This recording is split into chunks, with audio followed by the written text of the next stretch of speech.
Dari sejak awal, begitu saya membaca berita bahwa penyidik akan segera melimpahkan berkas hasil penyidikannya itu kepada jaksa, saya termasuk orang yang menganggap pelimpahan itu terlalu terburu-buru.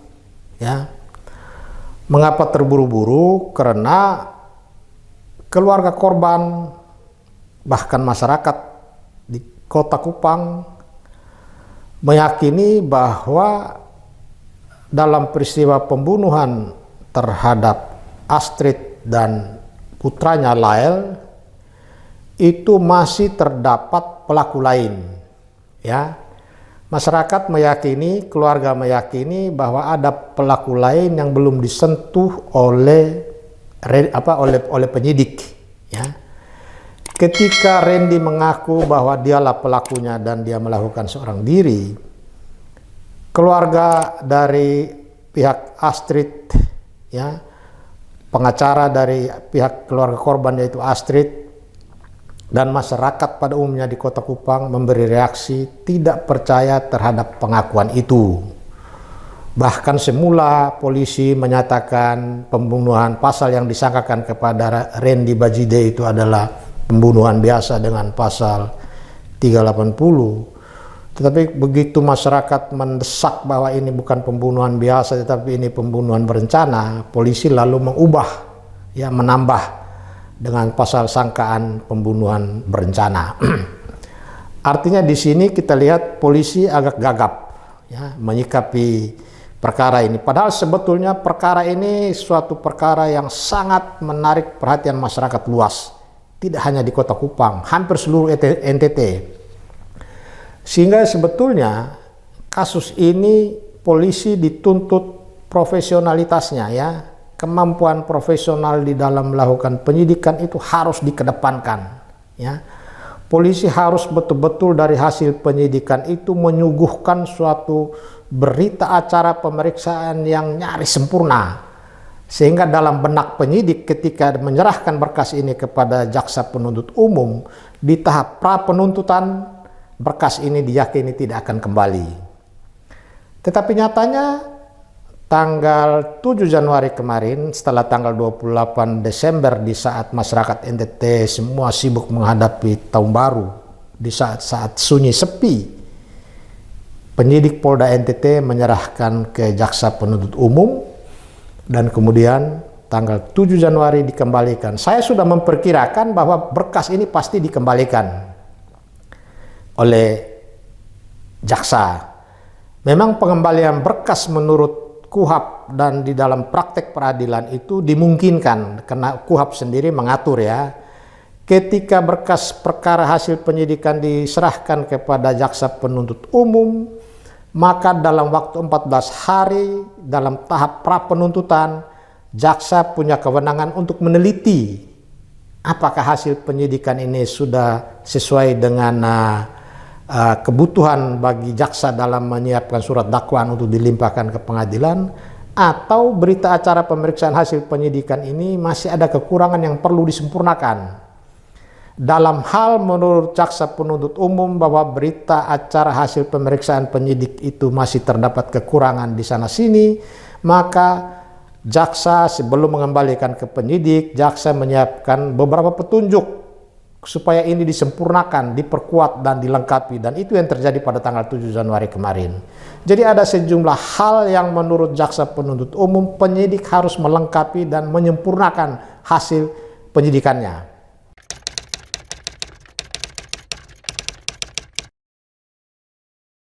Ya, memang di dalam praktek, ya, di dalam praktek petunjuk dari jaksa kepada penyidik itu tidak dipublikasikan, ya, tidak dipublikasikan.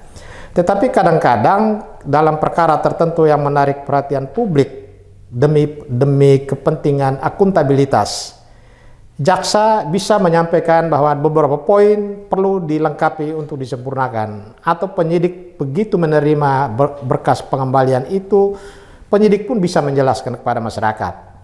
Nah, tetapi dalam kasus ini baik jaksa maupun penyidik tidak menjelaskan petunjuk apa saja. Tetapi buat kita sebagai masyarakat, sebagai praktisi hukum, kita bisa membuat beberapa kemungkinan petunjuk-petunjuk dari jaksa itu apa. Nah, melihat beberapa pertanyaan publik, ya, bahkan di dalam kasus ini ada tim pencari fakta independen yang dibentuk oleh mantan penyidik Polda NTT. Ya, mereka ini penyidik-penyidik yang sudah berpengalaman jam terbangnya cukup tinggi dalam kasus-kasus berat. Ya, seperti yang disebut Buang Sine itu seorang penyidik yang punya jam terbang dalam mengungkap kasus-kasus kematian yang sulit di NTT. Dia menurut tim pencari fakta independen ini, mereka meyakini betul bahwa masih ada pelaku lain yang belum disentuh oleh penyidik. Nah, sehingga menurut saya dari berbagai kontroversi yang ada di tengah masyarakat terkait dengan hasil penyidikan itu, menurut saya petunjuk-petunjuk dari hasil analisa saya itu, pertama, jaksa meminta penyidik untuk mempertajam, ya, keterangan-keterangan yang disampaikan oleh beberapa saksi atau keterangan tersangka untuk didalami, untuk memperkuat bukti-bukti yang sudah diperoleh, ya. Atau keterangannya sudah terlalu dalam tetapi tidak didukung dengan barang bukti yang kuat, sehingga bisa saja petunjuk itu jaksa meminta penyidik untuk cari lagi barang bukti yang lain, ya, atau keterangan saksi atau keterangan tersangka bagian ini supaya dipertajam. Ini harus ditanyakan, ini harus ditanyakan, dan itu harus ditanyakan. Itu satu.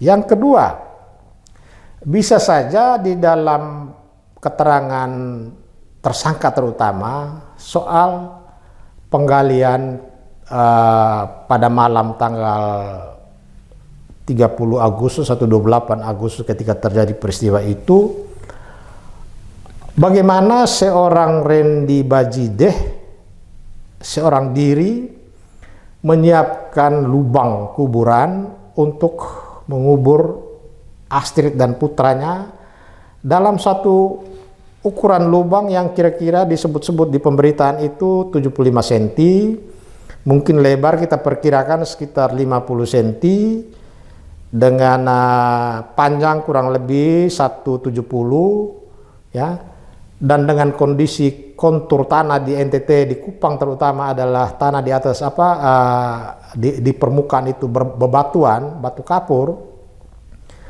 sehingga bisa saja petunjuk jaksa menanyakan, ya, pertama, mengapa di Kali Dendeng menjadi pilihan tempat tersangka menguburkan Astrid dan putranya? Mengapa pilihannya di situ? Dan kalau pilihannya di situ, apakah sudah disurvei sebelumnya? Apakah sudah dilakukan semacam suatu observasi bahwa inilah tempat yang pas, tanahnya empuk? Yang kedua, kalau tanah itu bebatuan, ya, batu karang, apakah mungkin Randy seorang diri menggalinya di tengah malam dan begitu cepat dia mendapatkan ukuran yang secukupnya untuk menutup perbuatannya dengan menguburkan Astrid dan putranya di situ? Apalagi dia dalam keadaan waspada, jangan sampai ada yang tahu. Tentu menggalinya juga tidak dengan konsentrasi yang penuh, ya, bisa juga sambil nengok ke kiri dan nengok ke kanan.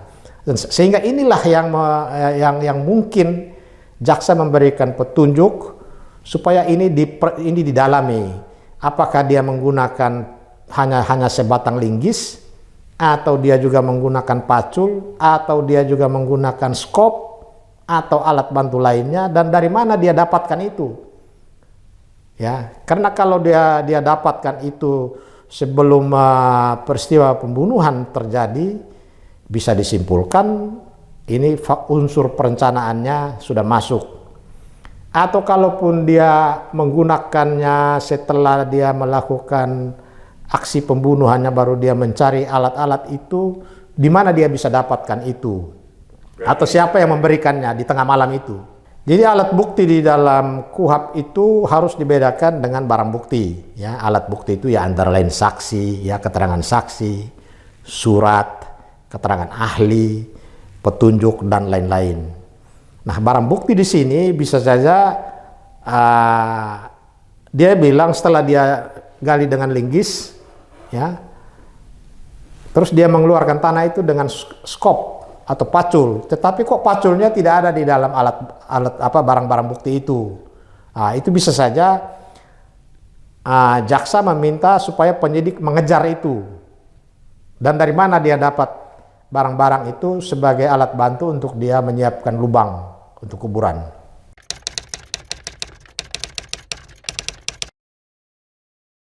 Jadi ada dua kemungkinan yang bisa terjadi ketika berkas yang sekarang kembali ke penyidik dikembalikan ke jaksa penuntut umum untuk jaksa akan menentukan sikap lagi. Ketika jaksa menyatakan berkas sudah lengkap, ya lengkap berarti dari segi formal material sudah oke. Tetapi belum ada jaminan yang pasti bahwa dengan dinyatakan lengkap itu jaksa akan menyiapkan surat dakwaan dan membawa perkara itu ke persidangan. Karena ketika dinyatakan P21, maka KUHP menyatakan bahwa dalam hal berkas perkara hasil pemeriksaan itu dinyatakan lengkap dan memenuhi syarat untuk membuat surat dakwaan, maka jaksa akan menyusun surat dakwaan dan menyerahkan ke pengadilan negeri di wilayah hukum yang bersangkutan. Akan tetapi apabila berkas hasil pemeriksaan itu menurut jaksa penuntut umum tidak memenuhi syarat material dan formal untuk penuntutan, maka jaksa punya kewenangan untuk menghentikan penuntutan perkara ini.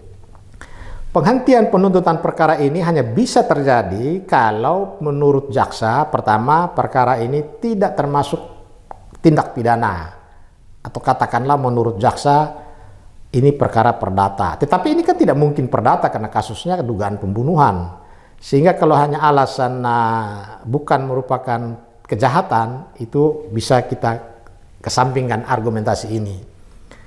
Argumentasi yang kedua, di mana jaksa menghentikan penuntutan, yaitu perkara ini ditutup demi hukum. Ditutup demi hukum itu bisa saja karena jangka waktu untuk dilakukan penyidikannya atau penuntutannya sudah kadaluarsa, sudah lewat waktu, atau tersangka meninggal dunia. Itu bisa perkara dinyatakan ditutup demi hukum. Nah, dilihat dari alasan-alasan tadi, maka kemungkinan untuk perkara ini dihentikan 99% tidak mungkin. Perkara pasti akan dibawa ke persidangan. Jadi dari dua kemungkinan ini, kemungkinan yang paling menonjol, paling dominan adalah jaksa akan membawa perkara ini ke persidangan. Tetapi di dalam praktek, bolak-balik berkas perkara dari pra penuntutan kembali ke penyidik lagi yang disebut P19 tadi, itu dalam praktek juga sering menjadi objek permainan antara penyidik atau jaksa dengan pihak-pihak tertentu yang berkepentingan dengan perkara ini. Sehingga sebuah perkara bolak-baliknya berkas itu sepertinya tidak berkesudahan, bahkan menjadi ngambang. Nah, kita tidak berharap kasus pembunuhan Astrid dan putranya ini menghadapi kondisi seperti itu. Dan kita yakin dengan Kapolda yang baru atau yang kemarin pun, karena kasus ini mendapat perhatian masyarakat begitu luas, maka kesungguhan dari penyidik Polda NTT, kemudian kesungguhan dari jaksa penuntut umum di Kejaksaan Tinggi NTT sangat ditunggu oleh masyarakat. Karena masyarakat, saya katakan 24 jam mengawal kasus ini, bahkan sampai kemarin pun masyarakat masih melakukan aksi demo di Kupang. Beberapa waktu yang lalu di Mabes Polri pun masyarakat diaspora NTT melakukan aksi demo menuntut supaya kasus ini harus diungkap tuntas. Tidak boleh ada satupun pelaku yang tersisa. Itu tuntutan dari masyarakat NTT. Pertama, kasus ini harus menjadi pelajaran yang sangat berharga bagi aparat penegak hukum di NTT, karena terus terang ya, banyak kasus kematian tidak wajar masyarakat di NTT ngambang di tingkat kepolisian, baik itu di Polres maupun di Polda NTT. Banyak kasus ya, kita punya catatan itu semua. Nah, maka dalam kasus pembunuhan ya terhadap Astrid dan putranya, ini harus menjadi sebuah momentum polisi menunjukkan profesionalisme yang tinggi, karena bagaimanapun Polda NTT sudah masuk ranking di tipe A, ya, Kapoldanya itu bintang 2. Semua fasilitas sudah ada di Polda NTT. Sehingga pelayanan keadilan terhadap masyarakat NTT itu harus betul-betul berdasarkan kepada pengabdian kepada masyarakat, pelayanan keadilan kepada masyarakat. Tidak boleh ada unsur-unsur lain yang mencampuri dan membelokkan arah penyidikan.